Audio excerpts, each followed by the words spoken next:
I'm Melissa with Travel Like You Dream It. Before becoming a travel advisor, I made travel mistakes with zeros on the end of them, meaning they cost me thousands of dollars. Not only that, my loved ones and I lost time enjoying the best that these romantic cities and magical theme parks had to offer us in the moment, and we can't get that time back. My major mistakes inspired me to become a better traveler. Becoming a better traveler inspired me to become a travel advisor so that others don't make the mistakes that I once did. What were my major mistakes? Well, I'm going to share just one today, and then in the future I will be sharing more. In October 2019, my husband and I set off for our honeymoon. Months before, after a couple of glasses of wine, we convinced ourselves we should honeymoon in London. We booked flights that night. That wasn't the problem. I read a bridal magazine that suggested honeymooning in both Paris and London because they are just 2 hours and 15 minutes apart by Eurostar, that train that goes under the English Channel. And it was easy to convince Chris because,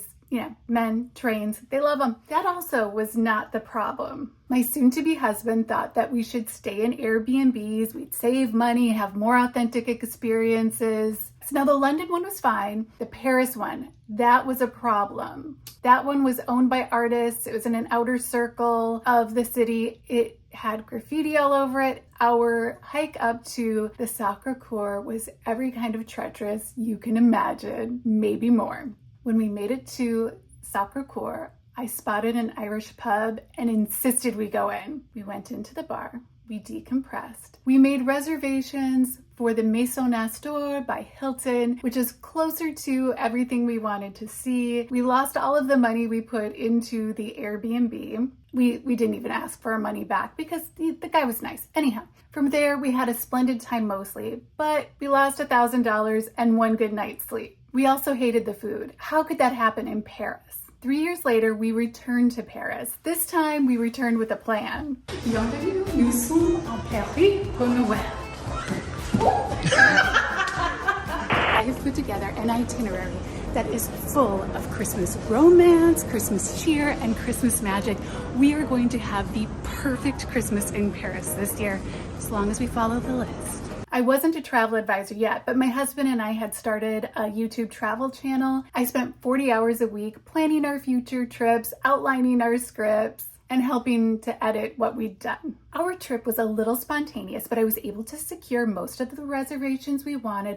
I put together a dream itinerary. We stayed at the Maison Astor again because it was lovely. Our meals were delicious. The trip was a dream come true. 2 years after that trip, I became a travel advisor. My motivation is to help others get the most out of their travels, and that means not making penny-wise and pound-foolish mistakes. I spent 4 years traveling with my husband. First, we traveled nomadically, and then we were expats in both Ireland and Portugal. After returning home to Minnesota, I became a travel advisor. My job is to help couples, families, and solo travelers plan meaningful trips, the sort that Chris and I eventually got right. I visit Walt Disney World every year with family and to do important research. Last October, I went to England, Northern Ireland, and Ireland to visit destinations I hadn't yet made it to and learn more about them. In late November, I will be going on my first Christmas river cruise with Alma Waterways. I'm very excited and can't wait to share what I learned from that trip. If you want to discuss your upcoming travel plans with me, visit travellikeyouDreamIt.com or check out the show notes below. I'll have all the important info posted there.